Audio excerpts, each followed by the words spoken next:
Hello, and welcome to Every Day is Funny, the meditative morning show about newspaper comics. You know, yesterday I was on a train, and, when they come over to, check your ticket, I just do, a head nod and, a thanks. I think that's normal train man protocol. But yesterday I was watching the train man, I don't know why I keep saying train man, conductor, go around to each person to get their tickets. And he stopped at this one guy near me, and this guy says, "How's it going?" And the train man, I did it again. And the conductor says, "It's going all right, how are you?" And then the man said, "Every day above ground is a good day." And then the conductor was like, "What?" And then he's like, the guy on the train is like, "Have you seen Scarface?" And the train conductor's like, "Oh, yeah." And the guy goes like, "The bar scene? Every day above ground is a good day."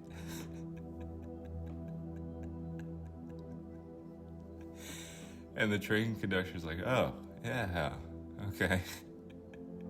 It's interesting how a very innocuous exchange that is made purely because of a commerce situation, there's like a template for these little exchanges. And if you stray from the template, the guy is caught off guard, especially when you're referencing the most infamous cocaine movie ever as a way to demonstrate to him that you're grateful to be alive. I mean, I can see how it is kind of like one of those, you'd see it on a motivational Instagram post, maybe without saying where it's from. But it's just so interesting that it doesn't seem like the guy came up with that on the spot. Like the conductor was like, "Oh yeah, how are you?" And he's like, "How am I? Let me think. I'm doing well. I'm gonna take that doing well and connect it to Scarface." It seems like something he tells people all the time, which is fine. I feel like it goes against the template of the rules of the exchange. You just say, "Yeah, I'm doing all right. Yeah, I'm good." You don't say "every day above ground is a good day," because then you have to further explain where it's from. You might even have to, if you hadn't seen Scarface, explain what Scarface is.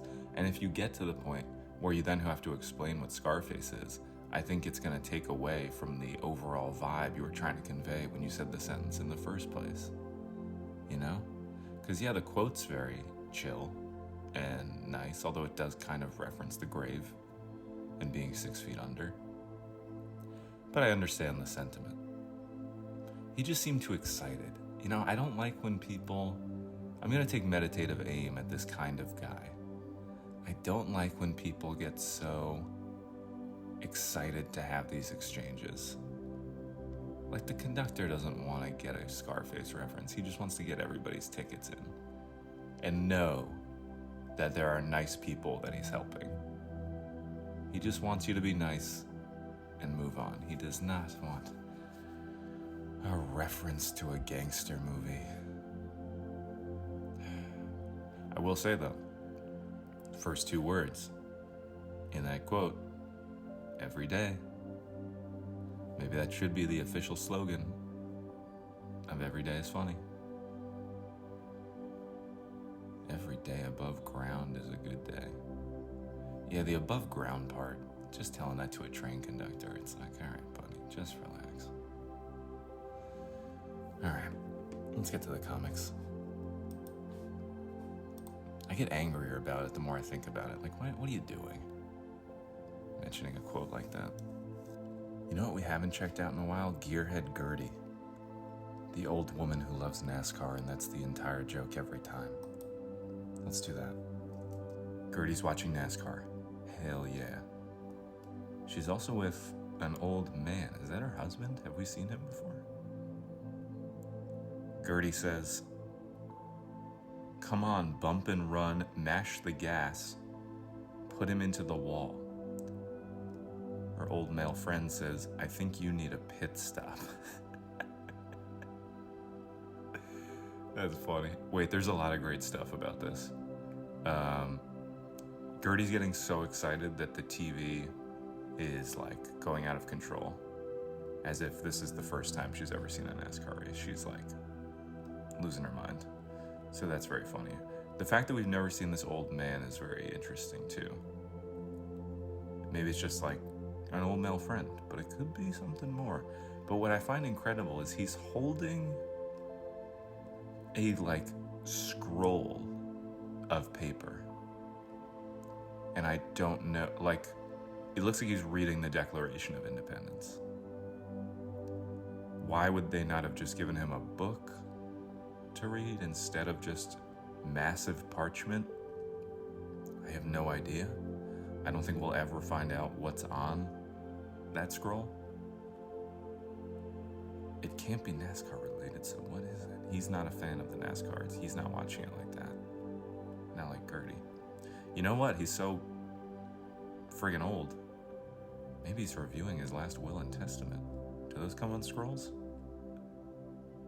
Seems like a serious enough document that maybe it would require some sort of pageantry in its presentation, you know?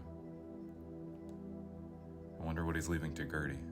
It seems like he'd be happy to leave this mortal coil if it means getting away from her crazy NASCAR antics. Ooh. Man, a lot of desk talk today. Anywho, let's check out Mary Worth. I gotta see where we're at with the funeral.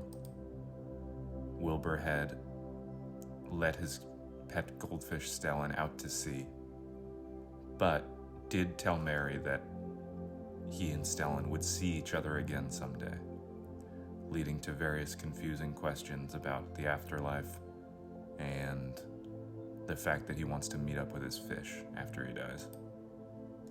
Let's see where we're at. Okay, later that night. "Thanks for what you did for Wilbur today, Jeff. He has his quirks, but he's a good friend." Jeff says, "It was no problem. I feel for the guy. I know what it's like to go through a rough patch. If I can help him deal with grief in his own unique way, it's the least I can do." This is looking like...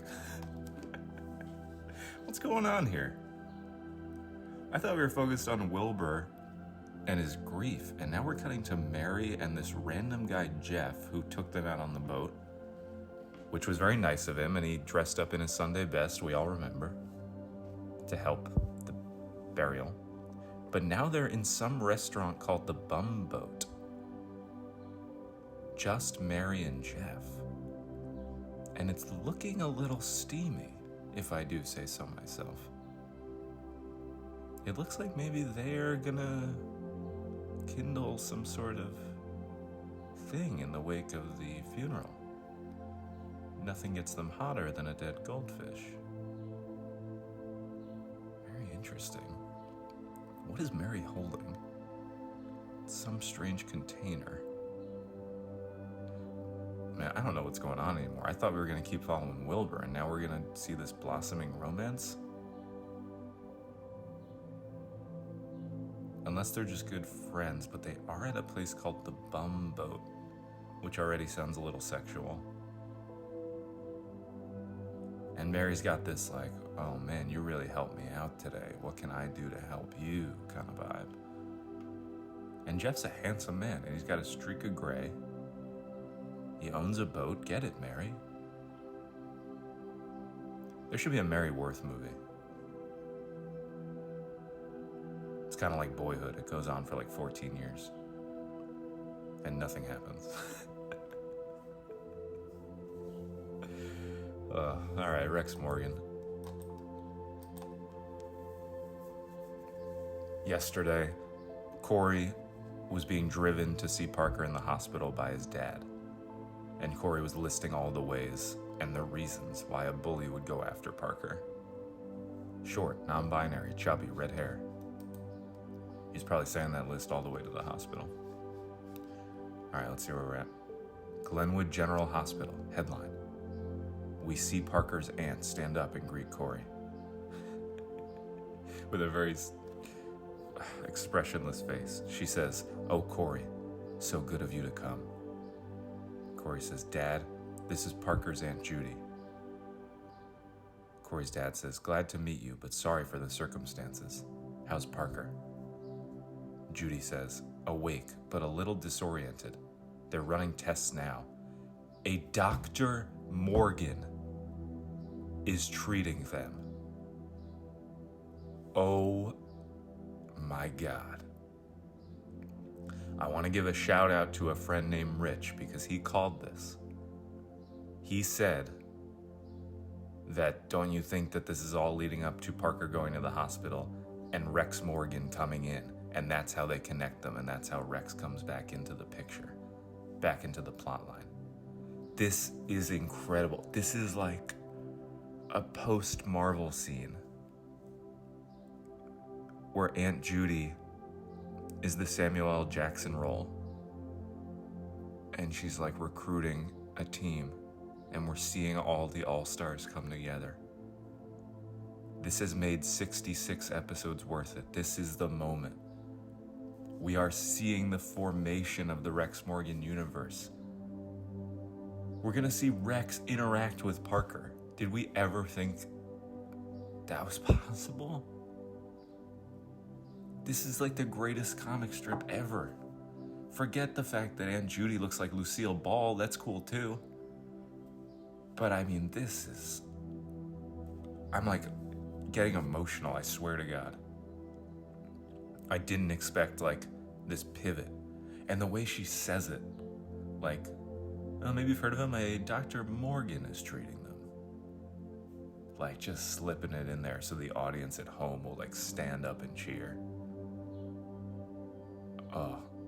Because why even say his name then? You can just say Parker's awake but a little disoriented. They're running tests. Like saying the doctor's name was pointless. But just so they can say, yeah, you know who's treating him? Dr. Morgan. This is insane. We're gonna get not only back to Rex, we're gonna see him do doctor stuff. Finally. Maybe his wife will be there too. I'm like jazzed. I'm gonna go through this day with a pep in my step, a spring in my ring. Why did I say spring in my ring? I'm just so excited I'm making up phrases. You know what? Every day is a good day above ground. I botched that, but now I'm feeling just grateful to be alive to read this Rex Morgan where it all finally came together. Thank God for the bully clocking Parker, or else they wouldn't have gone to the hospital and we wouldn't have seen Rex Morgan's reappearance. Thank God for the bully, I say. Let me think of what to comment. All right, I'm gonna comment. First, opening with what Corey's dad said. How's Parker?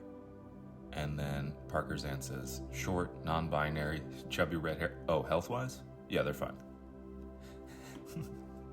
Just like everyone knows the qualities to hate about Parker. Send. Wow, I'm really excited now. This is so great. Like, you devote so much time to reading these and it's just going nowhere. And then when you least expect it, out of the blue, they're making the big connection. Characters are crossing streams. This is what Rex Morgan is all about. Oh, all right. Just in time for the 4th of July. I don't know what that has to do with anything. Time to wind down for this Wednesday, July 3rd. I hope you have a great rest of your day. Every day above ground is a good day. And every day is also funny.